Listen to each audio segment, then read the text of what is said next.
Welcome to Creamer Media's Resources Watch, a weekly video roundup of the events and people making and shaping the news in the mining industry.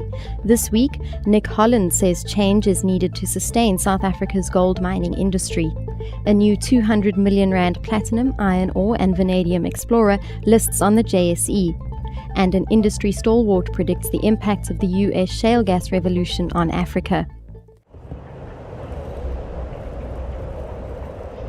Goldfield CEO Nick Holland says the South African gold mining industry, along with government and unions, has to come together to deliberate on the industry's future. The way that we interact with our own workforce is probably going to have to be re-evaluated, and the way that they impact with us. And what I mean by that is direct engagement is going to have to be stepped up. It's not that we don't talk to our employees, we do. Do we talk enough? I think we have to think about that and understand more about their particular concerns, problems, and how we help them to help us to take these mines forward. Because if you look at the gold sector in particular, the decline in production in the gold industry over the last 5 years has been quite significant. We're down to about 180 tons of gold, and I remember 7 years ago we were double that.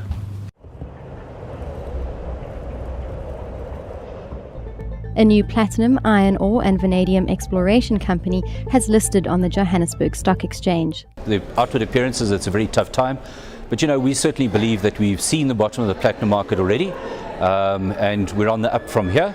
And we think it's a very good time for us to list the company in terms of the investors that are going to come into it, rather than listing at the top and then having disappointed investors 2 years later. There are a number of other reasons why we listed. We started this process in September last year.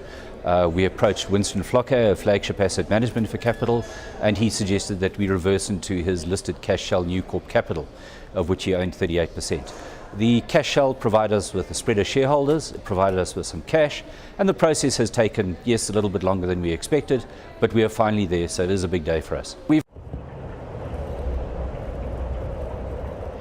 With a multi-billion-dollar gas export terminal under construction in the US, veteran consulting engineer and industry stalwart John Busey predicts a worldwide drop in gas prices in the next 3 to 5 years as an increasing number of companies file for export permits. The gas industry in South Africa, or the gas resource in Africa, is enormous. And our potential here to turn this into something of great value is wonderful. So I think that with the effort that we could put into this field, we've got a great future coming. For mining news as it breaks, stay logged onto miningweekly.com and register for our free daily newsletter.